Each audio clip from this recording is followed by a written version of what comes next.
Hello guys, welcome back to YouTube channel Lords Krishna classes Naresh sir. आज की class में हम क्लास 10th की एक्सरसाइज 11.4 के क्वेश्चन नंबर 5 से स्टार्ट करेंगे। देखिए question 5। In triangle A B C angle B is equal to 90 degree and B D perpendicular diagonals A C, then prove that triangle A D B similar triangle B D C. ये मैंने इसका diagram बना दिया। Triangle A B सी है जिसका angle B 90 degree and ये B D perpendicular diagonals A सी। आपको prove करना है ट्राइंगल ए डी बी ये वाला ट्राइंगल है and similar triangle B D C, और बी डी सी ये वाला ट्राइंगल है। दोनों ट्राइंगल आपको सिमिलर प्रूव करना है। तो देखिए सॉल्यूशन। तो यहाँ पे इस क्वेश्चन को हम थोड़ा इस टाइप से प्रूव करेंगे कि पहले ये जो नीचे वाला ट्राइंगल है ए डी बी, इसको हम कंप्लीट ट्राइंगल के सिमिलर करेंगे, और फिर इसके बाद ये जो ऊपर वाला ट्राइंगल है इसको कंप्लीट ट्राइंगल के सिमिलर करेंगे। तो भाई जब नीचे वाला ट्राइंगल कंप्लीट के सिमिलर हो जाएगा, ऊपर वाला ट्राइंगल कंप्लीट के सिमिलर हो जाएगा, तो ये दोनों भी आपस में क्या हो जाएंगे, सिमिलर, जो हमें प्रूव करना है। तो देखिए एक बार तो इस ट्राइंगल को मैं कंप्लीट के सिमिलर कर रहा हूँ, तो थोड़ा सा मैं दो डायग्राम बनाऊंगा, उससे समझ में आएगा थोड़ा। देखिए यहाँ पे बना रहा हूँ मैं। कैसे बनाएंगे डायग्राम, दो राइट एंगल ट्राइंगल बना लीजिए आप। इस मेथड से थोड़ा बेस्ट समझ में आएगा ये। तो जो बड़ा ट्राइंगल है ए बी सी, उसका तो आप सेम नाम दे दीजिए, ए बी सी। ये इसका 90 डिग्री बी वाला। अब हम इस नीचे वाले की बात कर रहे हैं, तो इसके लिए 90 कौन सा होगा, डी। तो इसके 90 वाले को नेम क्या दोगे, डी। इस ट्राइंगल की बात कर रहे हैं, तो इस ट्राइंगल का जो कॉमन एंगल होगा वो ए होगा। यहाँ पे ए नीचे है तो इसमें भी ए ही नीचे आएगा।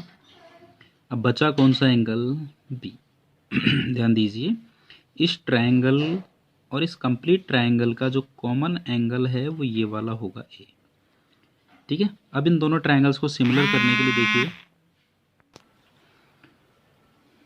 देखिए इन दोनों ट्राइंगल्स को सिमिलर करेंगे इन triangle A D B and triangle A B C.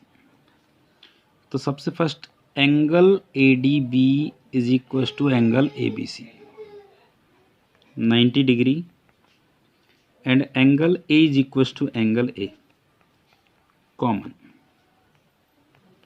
तो एंगल सिमिलरिटी रूल,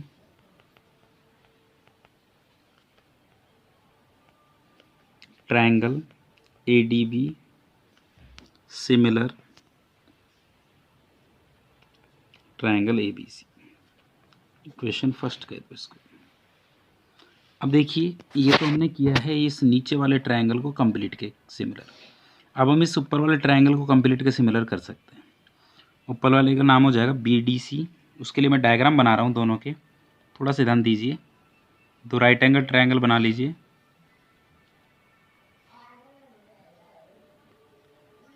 ए बी सी, और इसका नेम किस टाइप से दोगे, देखो ए बी सी का तो 90 डिग्री बी है, और इस ऊपर वाले का जो 90 डिग्री है वो है D.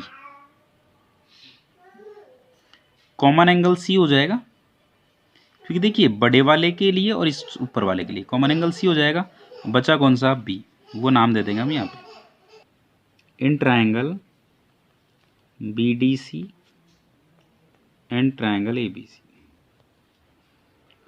Angle B D C equal है एंगल ए बी सी के 90 डिग्री, और एंगल सी इक्वल है एंगल सी के कॉमन। तो कौन सा रूल लगेगा, angle similarity rule, triangle B D C similar triangle A B C. इसको हम 2 कह सकते हैं। अब फर्स्ट एंड सेकंड से 2, फर्स्ट एंड सेकंड। देखिए ये भी ए बी सी के सिमिलर है और ये भी ए बी सी के सिमिलर है, तो ये दोनों आपस में सिमिलर होंगे। यानी triangle A D B similar triangle ABC BDC, ये आपको सिमिलर करना था। तो इस टाइप से आपका क्वेश्चन नंबर 5 कंप्लीट। इसी क्वेश्चन पे डिपेंडेड हम पाइथागोरस थ्योरम को प्रूव कर सकते हैं कि ये दोनों ट्रायंगल हमने सिमिलर किए हैं, तो इनकी कॉरस्पॉन्डिंग साइड्स का रेशो इक्वल कर दीजिए। जैसे यहाँ पे एक नाम कॉमन है AB एंड AB, तो यहाँ से इक्वेशन बनेगी AB upon AC, AB upon AC equal AD upon AB। यदि क्रॉस मल्टीप्लाई करते हैं तो ये बन जाएगा AB square is equal to AC into AD, equation first. Same यहाँ पे हम बना सकते हैं इसको। मैं आपको इसी क्वेश्चन में पाइथागोरस थ्योरम को सॉल्व करवा रहा हूँ। देखिए एक नाम यहाँ पर भी कॉमन होगा BC और BC, तो इस BC के अपॉन तो आएगा AC, BC upon AC is equal to CD upon BC, इसके अपॉन आएगा ये, क्रॉस मल्टीप्लाई कीजिए तो BC square is equal to AC into CD, ये इक्वेशन 2।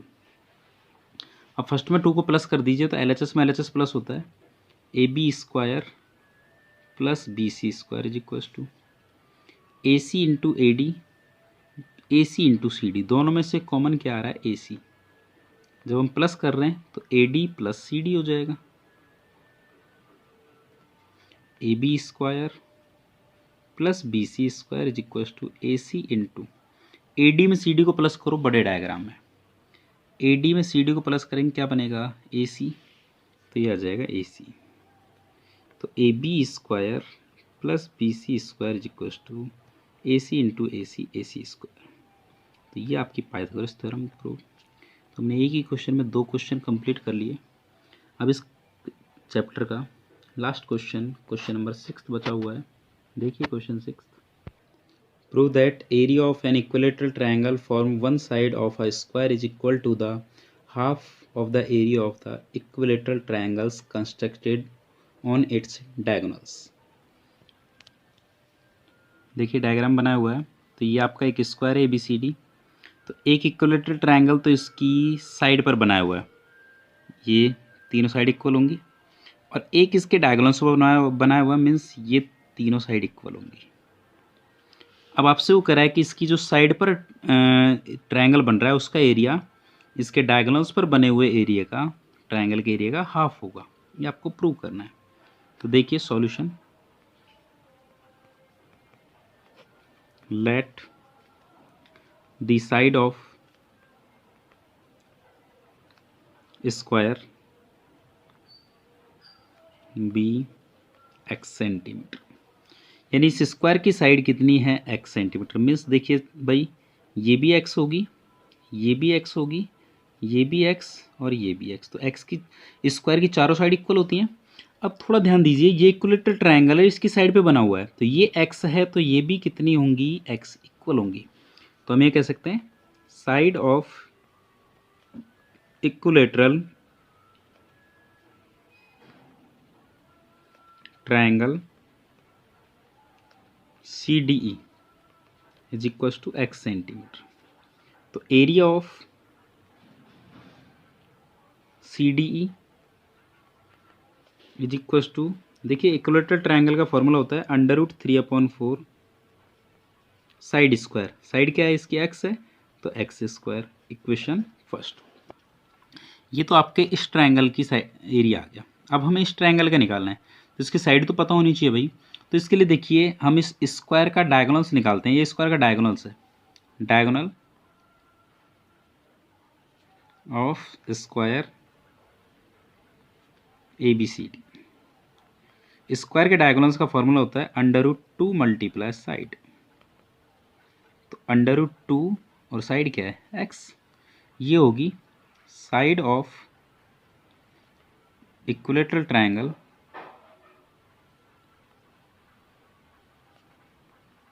BDF, तो एरिया ऑफ BDF